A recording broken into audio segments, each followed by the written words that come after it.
Y en la cumbre climática en Belém se desvanece la posibilidad de crear una hoja de ruta para abandonar los combustibles fósiles progresivamente.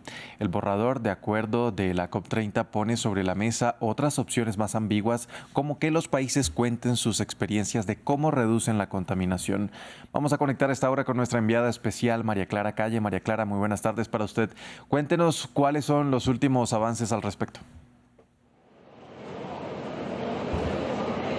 Buenas tardes, y precisamente esa es la gran pregunta aquí en Belén. ¿Qué puede ocurrir con los combustibles fósiles? Pues desde hace 2 años los países pactaron el compromiso de abandonarlos progresivamente, pero todavía no ha habido ningún avance al respecto.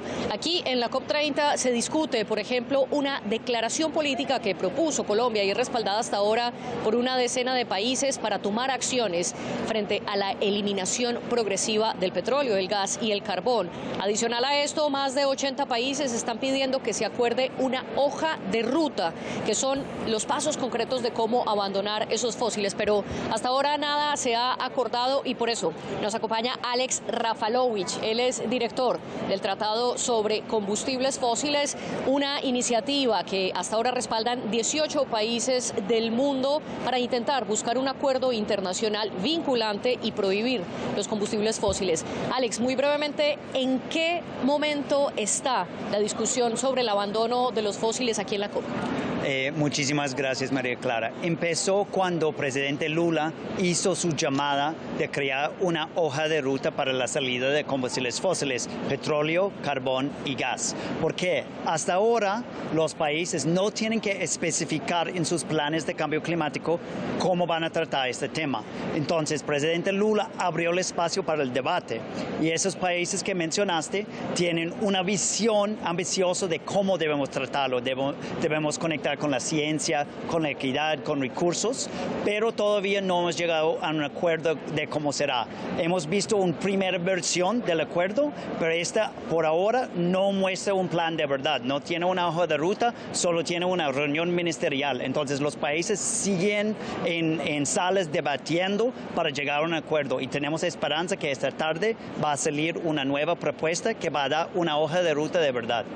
En efecto, ese borrador que mencionabas se publicó ayer con 2 puntos sobre la mesa. Uno de ellos es crear una reunión de ministros o con la posibilidad también de que los países intercambien sus experiencias de cómo han tenido bajas reducciones. Y también está la opción de que no exista un acuerdo al respecto. Y es allí donde está el descontento, que no se hable de una hoja de ruta. ¿Por qué se necesita abandonar los combustibles fósiles? ¿Y qué puede pasar, Alex, con los países que son altamente dependientes del gas y el carbón, por ejemplo, en América Latina como Argentina, Ecuador o Venezuela? El carbón, petróleo y gas son las fuentes principales del cambio climático. 86% del incremento de los gases en la atmósfera vienen de esos 3 productos. Entonces, si vamos a confrontar la crisis climática, tenemos que encontrar una salida de esos productos. Pero justamente porque en este momento muchos países tienen desafíos económicos y retos económicos en la salida, necesitamos un acuerdo internacional para crear mecanismos y incentivos para que los países puedan hacer una planeación correcta y justa de la salida. Por eso, los 18 países están proponiendo un nuevo tratado que puede enfocarse directamente en este tema, porque en el proceso de la COP hay demasiados temas, demora mucho, hay un proceso de consenso y no podemos llegar al detalle. Y lo que necesitamos es una conversación sobre el detalle. Por eso hay la propuesta del tratado. También, adentro de las negociaciones aquí, hay la propuesta de un mecanismo de transición justa.